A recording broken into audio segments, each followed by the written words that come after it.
Mateus 9. Jesus cura um paralítico. Entrando Jesus num barco, atravessou o mar e foi para a sua cidade. Alguns homens trouxeram-lhe um paralítico deitado em sua maca.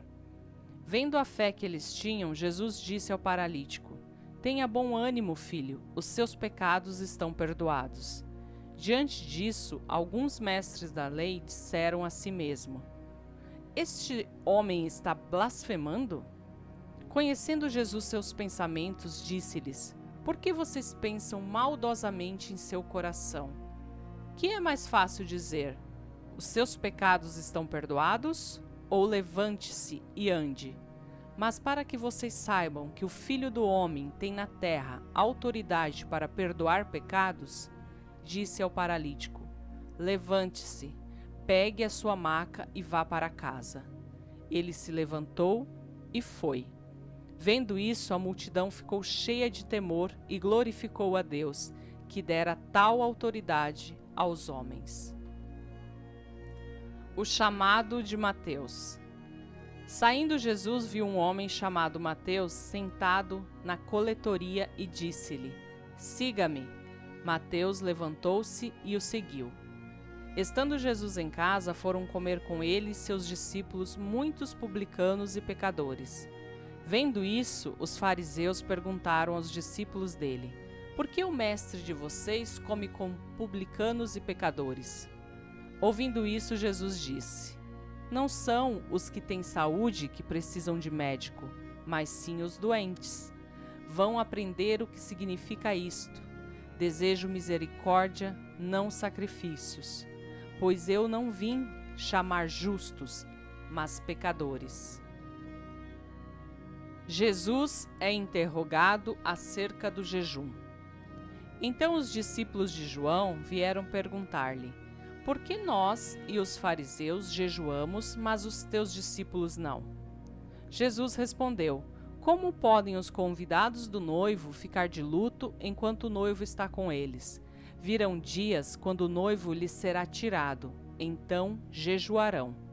Ninguém põe remendo de pano novo em roupa velha, pois o remendo forçará a roupa, tornando-o pior o rasgo. Nem se põe vinho novo em vasilha de couro velha. Se o fizer, a vasilha rebentará, o vinho se derramará e a vasilha se estragará.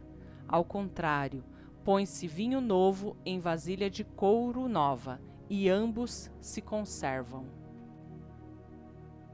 O poder de Jesus sobre a doença e a morte. Falava ele ainda quando um dos dirigentes da sinagoga chegou, ajoelhou-se diante dele e disse: "Minha filha acaba de morrer. Vem e impõe a tua mão sobre ela e ela viverá." Jesus levantou-se e foi com ele e também os seus discípulos. Nisso, uma mulher que havia 12 anos vinha sofrendo de hemorragia, chegou por trás dele e tocou na borda do seu manto, pois dizia a si mesma: "Se eu tão somente tocar em seu manto, ficarei curada." Voltando-se, Jesus a viu e disse: "Ânimo, filha, a sua fé a curou." E desde aquele instante a mulher ficou curada. Quando ele chegou à casa do dirigente da sinagoga e viu os flautistas e a multidão agitada, disse: "Saiam, a menina não está morta, mas dorme." Todos começaram a rir dele. Depois que a multidão se afastou, ele entrou e tomou a menina pela mão, e ela se levantou.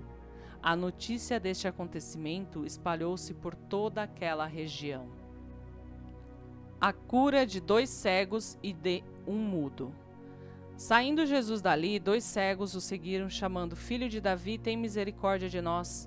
Entrando ele em casa, os cegos se aproximaram e ele lhes perguntou: "Vocês creem que eu sou capaz de fazer isso?" Eles responderam: "Sim, Senhor." E ele, tocando nos olhos deles, disse: "Que seja feito segundo a fé que vocês têm." E a visão deles foi restaurada. Então Jesus o advertiu severamente: "Cuidem para que ninguém saiba disso." Eles, porém, saíram e espalharam a notícia por toda aquela região. Enquanto eles se retiravam, foi levado a Jesus um homem endemoniado que não podia falar. Quando o demônio foi expulso, o mudo começou a falar. A multidão ficou admirada e disse: Nunca se viu nada parecido em Israel. Mas os fariseus diziam: É pelo príncipe dos demônios que ele expulsa demônios. Poucos são os trabalhadores.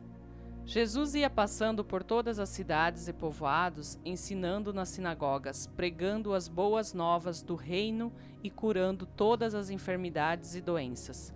Ao ver as multidões, teve compaixão delas, porque estavam aflitas e desamparadas, como ovelhas sem pastor. Então disse aos seus discípulos: A colheita é grande, mas os trabalhadores são poucos. Peçam, pois, ao Senhor da colheita que envie trabalhadores para a sua colheita.